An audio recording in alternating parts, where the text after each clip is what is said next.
This guy is a wrecking ball. He had this guy murdered in a consulate in Turkey, and to expect me to ignore it, I feel used and abused. I was on the floor every time defending Saudi Arabia because there's a good ally. There's a difference between a country and an individual. The MBS figure is, to me, toxic. He can never be a world leader on the world stage. Well, that was Senator Lindsey Graham a short time ago on Fox and Friends this morning with some harsh criticism for the Saudi crown prince. Meanwhile, a Turkish official is telling the Associated Press, and we have just received this, police have found evidence missing writer Jamal Khashoggi was killed inside the Saudi consulate. All of this as Secretary of State Mike Pompeo is in Saudi Arabia meeting with the prince and the king over Khashoggi's disappearance. We're back with Rich Edson at the State Department as we learn this news, Rich.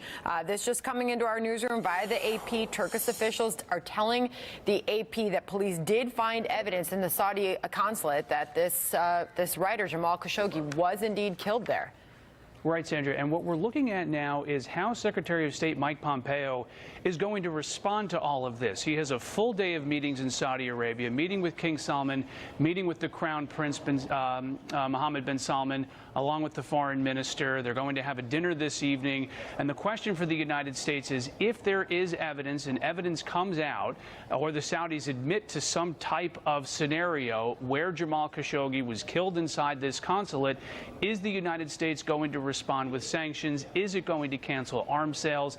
And that really is the question as the Secretary of State is there. You know, October 2nd, that's the date that Jamal Khashoggi went into this consulate in Istanbul, never emerged from it.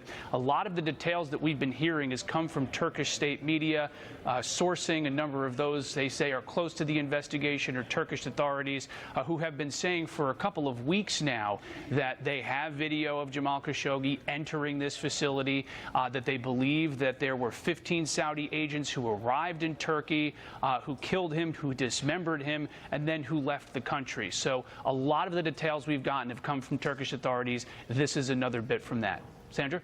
All right, Rich Edson, thank you for hopping on that breaking news for us at the State Department. Meanwhile, here's the statement released from the columnist's family, Jamal Khashoggi's family. The strong moral and legal responsibility which our father instilled in us obliges us to call for the establishment of an independent and impartial and international commission to inquire into the circumstances of his death. So that is the latest that we heard from Khashoggi's family, and we continue, Bill, obviously, to hear from the president on this. I guess there were two searches that were planned in Istanbul. One was at the Saudi consulate, one was at the home of the Saudi consul's home in Istanbul. We don't have results of the second search, but this alert that's just coming across right now about Turkish officials saying that police have found evidence inside the consulate, which is the first place they had searched there in Istanbul, that he was killed there. That is a significant development if it continues to play out that way from Istanbul. And last we heard from President Trump, a lot of people are working on this, so we'll continue to learn more. We'll bring that news to you. We shall. In the meantime, Harvard, one of the most prestigious universities.